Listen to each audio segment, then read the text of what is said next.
أعوذ بالله من الشيطان اللعين الرجيم بسم الله الرحمن الرحيم اللهم صل على محمد وآل محمد وعجل فرجهم وسهل مخرجهم واشرنا معهم وارزقنا شفاعتهم بسم الله الرحمن الرحيم الحمد لله رب العالمين والصلاة والسلام على رسوله الكريم وعلى آله الطيبين الطاهرين المنتجبين المنتخبين وخير الأخيار وخير الأبرار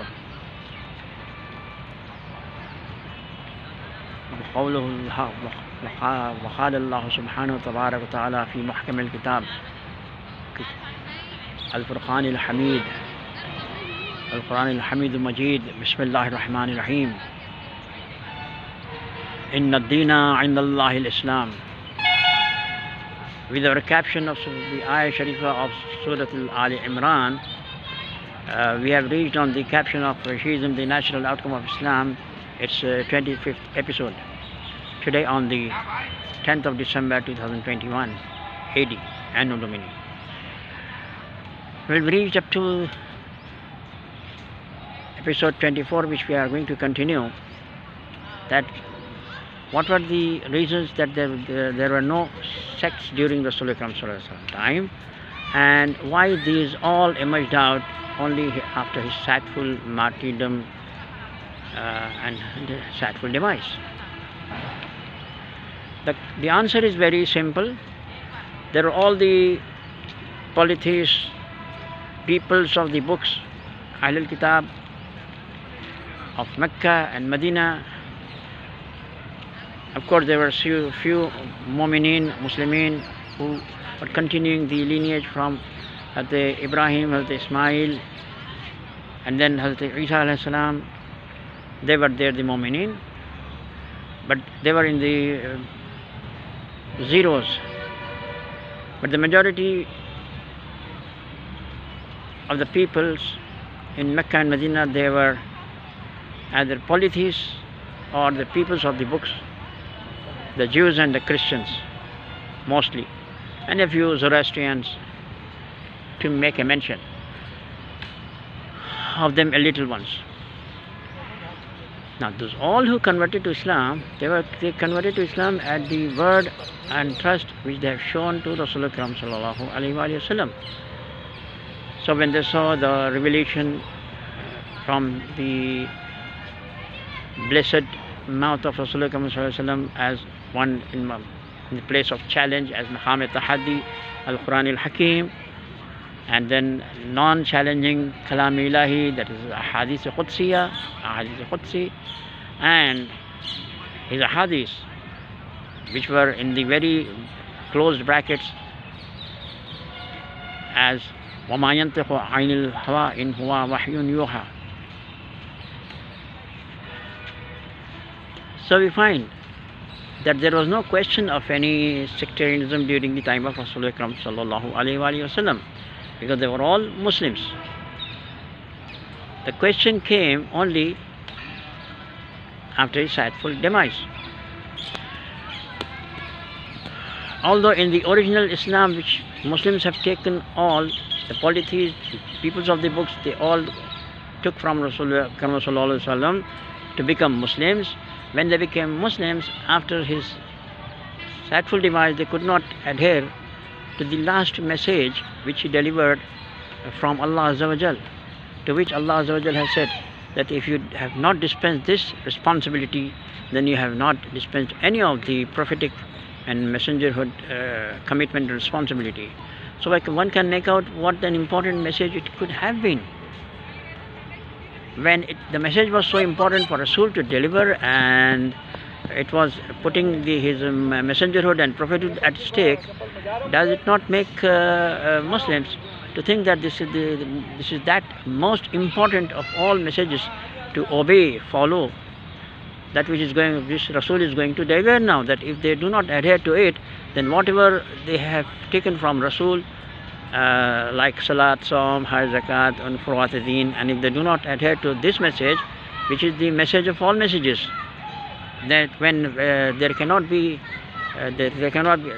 a problem for the prophetic mission, messengerhood mission, if it does not if he could not have delivered this message, what about we the Muslims? If we accept all Islam 99.99%, but if we miss out that one and do not obey in that message, how far, the question I'm asking you as a question, how far our deen will be safe on, and how far we will be on the Sirat al-Mustaqim, for which we recite almost 10 times a day in every prayer, Idhna Sirat al-Mustaqim, Sirat al-Ladina an'amta alayhim غير المغضوب عليهم ولا الضالين. And for that only we say إياك نعبد وإياك نستعين. We worship him. We worship him to what? We worship him to get to the path of those who are blessed by Allah. صراط الذين أنعمت عليهم غير المغضوب عليهم ولا الضالين. And when we say وإياك نستعين, for what we are taking help of Allah? We are taking help of Allah not for our just eating, living and social living. We are taking help of Allah only in proper guidance, that Allah guide us to the path which can bring us in the folds of His ni'mah and puts us away from His wrath and anger. This is the help we are asking. So throughout the life we recite it 10 times a day in Surah Al-Hamd. Have you ever thought of what is the meaning of Iyaka na'bud wa Iyaka nasta'in? Then after Iyaka nasta'in, help for what? For the role models to whom we adhere and try to get into. That is Sirat al-Ladina an'amta alayhim ghayril maghdubi alayhim waladdallin. That is the goal, that is the target one is to achieve in his life. From Surah Al-Hamd, the last ayat which says. So when Rasulullah has given the message, Ya ayyuha Rasul, when the message came, Ya ayyuha Rasul, balligh ma unzila ilayk, wa in lam taf'al, fama ballaghta risalata. O Rasul, deliver the message which is given to you. See, the thing is that the beauty of Quran is that it is in the passive voice. Ma unzila, it is in the passive voice, not in active voice, in Majhul. Why? Because there is something important going to come, which Rasul is going to now disclose.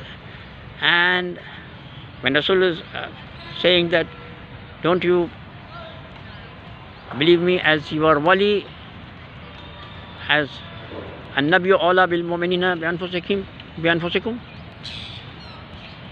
And when all Muslims saying, yes, we know the meaning of Mawla, what you say, that you are a hakim, you are ruler, you have all wilayat, whether it is wilayat al-takwini or wilayat al-tashri'i, which we have seen in you as the wilayat al-takwini, the miracle of Quran, and wilayat al-takwini in the form of splitting of the moon, clefting of the moon, splitting of the moon, and then the miracle of Mi'raj. So in the same way, we have what we have considered you as Mawla. In the same way, in the same meaning, Rasul is going to give them a wali.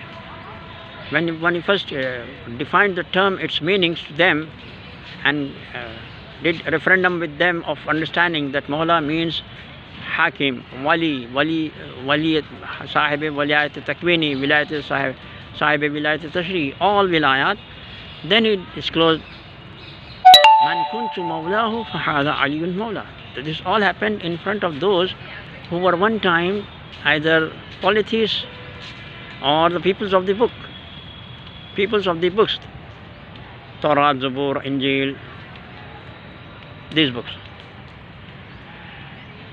Now, the Muslims who adhered around him, they were one lot, the Muslims, and they accepted all.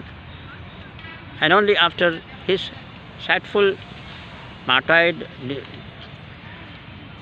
passing away as a sadful demise, there emerged what the history says and what we observe today.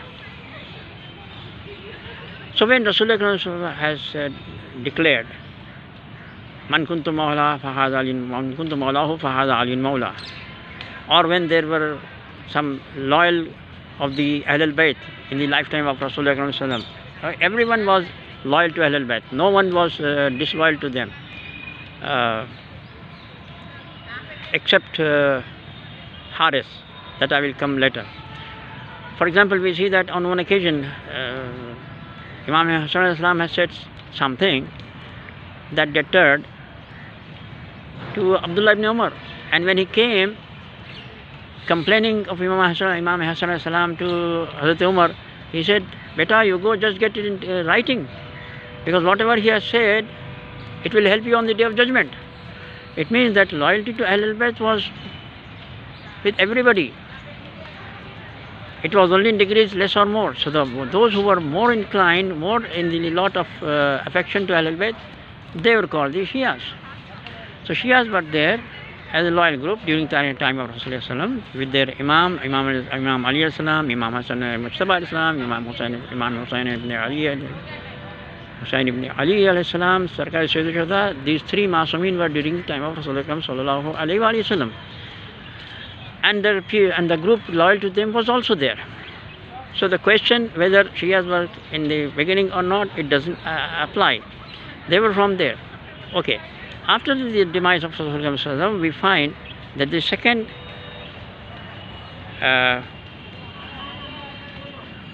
there were the Sahaba and there were the Ahle Bait. But no difference and no sectarianism has emerged because of neither of the Sahaba. Of course, never from Ahle Bait, because no sect, Hazrat Abu Bakr, Hazrat Omar, Hazrat Usman, have they framed. But all we find in the names of those who were not present during the time of Rasool sallallahu alaihi wasallam. For example, in Usul ad-Din, we have the three schools. Among them, the two are most famous, and only the Muslims who are adherent in the world today, in our Muslim Sunnite brothers, are the Ash'arites and the Mu'tazilites. And in the Furu'at ad-Din, we have the four Mujtahideen, four A'imma, starting from Imam Abu Hanifa, then Imam Malik, Imam Shafi'i, Imam Ahmad bin Hanbal. So these all, whether Imam Ash'ari or Imam Mu'tazili, from whom is the Mu'tazilite school or the Ash'arite school or the four schools of jurisprudence with their Aimma, none of them were present during the time of Rasool.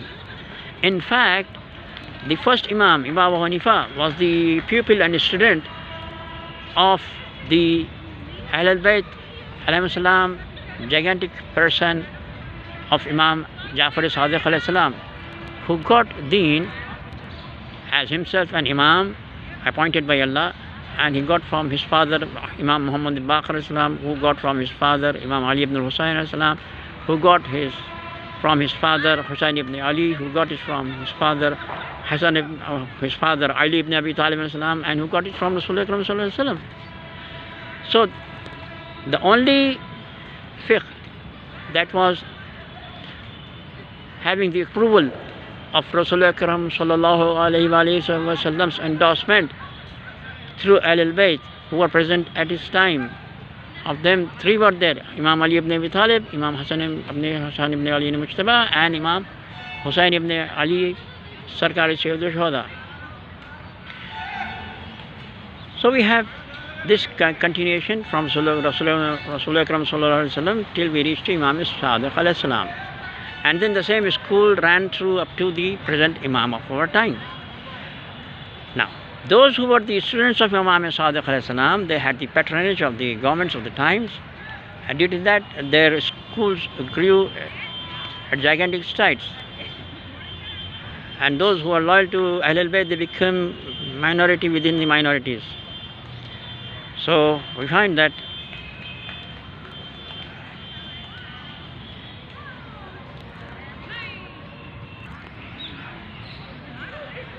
now, since Muslims took Quran from Rasool sallallahu alaihi wasallam, the Ayah Sharifah said, Ya ayyuhallazina amanu atiullaha wa atiur Rasool wa ulil amri minkum. So in this they were seeing the two Hakiman, one Allah and one Rasool. But for ulil amr, they did not see, because ulil amr was to come only after Rasool sallallahu alaihi wasallam. So they have not seen ulil amr practicing his wilayat in the lifetime of Rasool sallallahu alaihi wasallam, which he was going to practice, dispense after the Rasool passes away. For that, Ayat Sharifah says, وَأُولِي الْأَمْرِ مِنْكُمْ. The ayat also says that whoever with the Ulil Amr, he must be, his obedience should be like the obedience of Rasool, because there is only one Ati. Atiullah, Allah's obedience.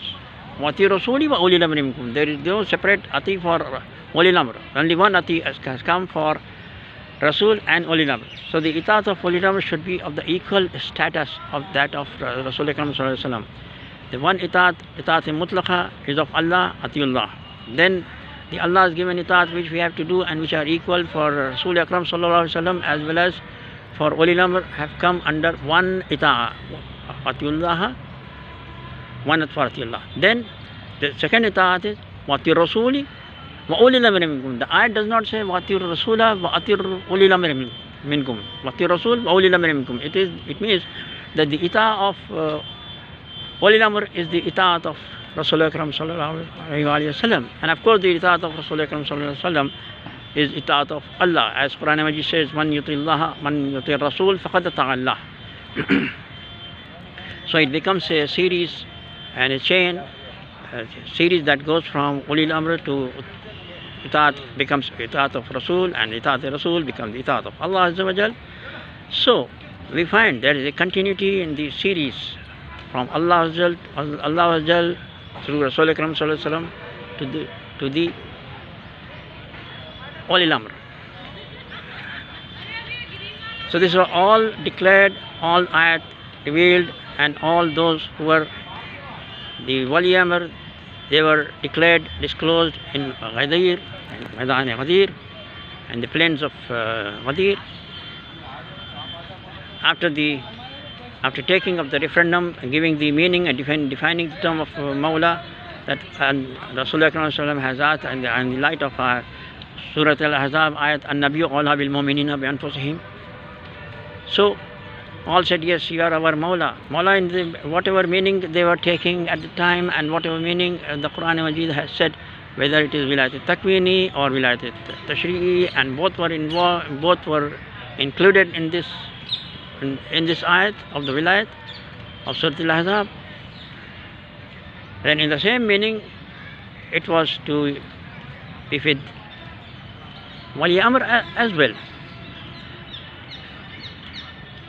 So all these schools we have shown that whether of Asharites or Mu'tazilites or Mutaraddiyyites, in Usul and in Usul ad-Din and Aqaid, they emerged only after the sadful demise of Rasul. And in Furu'at ad-Din, they're all Aima were after the sadful demise of Rasul Akram Sallallahu Alaihi Wasallam, and they were students directly of Imam Sadiq like Imam Hanifa, or indirectly by one after the other, being students of each of their teachers, and the final of their teachers, Imam Hanifa, was the student of Imam Sadiq. So this was the case with the four schools of fiqh and their Aima, as they were not there. The question arises for Ahle Hadith. When for around 110 years, when there was a ban in practice of recording of a Hadees by Umar, and it was only when Umar ibn Abdul Aziz has revived it and granted the permission to write down the Hadees. And during this all time of 105, 110 years, from where a Hadees came into existence? Of course, they were only from the place where they were granted to write down, and that was the Ahle Bait alayhim salam. They said Rasul Hadees are to be recorded down, and they were recorded. So in the first 100 years, all the Hadees which we see, they are taken from the Ahle Bait only, because other than Ahle Bait there were no anyone to record them. They were given punishments. So we find that the first, you get the Hadees only during the time of Umar ibn Abdul Aziz. So from the time of Rasul Akram Sallallahu Alaihi Wasallam, where all events, Hadees, Aqwal, sayings, sermons were preserved with Ali ibn Talib alayhi salam, Imam Hasan Mujtaba alayhi salam, Imam Hasan alayhi salam, and Sahaba as well. But after them, the recording and saving of them was banned by Hazrat Omar and Muslims, which they did not saved. Which they did not save, and they were saved only with Ahle Bait, and they got recorded by the adherents of Ahle Bait, the Shias of Ahle Bait. So whatever in the first place the Hadees come, they are only from the one source, that of Ahle Bait. And that is the reason we find that many of the teachers of Imam Sahih Bukhari, they were also Shias, and he took these Hadees from his teachers. But since they were Shias, adherents of Ahle Bait, the government institution, the political institution,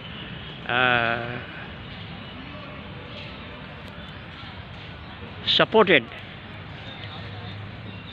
Imam Bukhari and all in his lineage of writing down the books of the six Sahae Sitta, in the same way as the patronage to them was given before, when Imam Hanifa was being given the patronage by the government, as they were the governments were not in line to obey Ahle Bait. For many, there could be reasons that we will discuss only at their proper time, not now. So with this we conclude our 25th episode, and in the next episode we will continue from over here, inshallah ta'ala musta'an. Till then, fi amanillah, fi hafzillah, Khuda hafiz, fi amanillah, fi hafzillah. Allahumma salli ala wa assalamu alaikum wa rahmatullahi wa barakatuh. Bismillahir Rahmanir Rahim. Allahumma salli ala Muhammad wa ali Muhammad wa ajil farajahum wa sahil makhrajahum wa ahshurna ma'hum warzuqna shafa'atahum. Bismillahir Rahmanir Rahim. اللهم كن لوليك الحجة بن الحسن صلواتك عليه وعلى آبائه في هذه الساعة وفي كل ساعة وليا وحافظا وقائدا وناصرا ودليلا وعينا حتى تسكنه أرضك طوعا وتمتعه فيها طويلا. اللهم اجعلنا من أعوانه وأنصاره وأتباعه وشيعته وراضنا بخير رضابنا. اللهم صل على محمد وآل محمد وأجل فرجهم وسهل مخرجهم واحشرنا معهم وارزقنا شفاعتهم.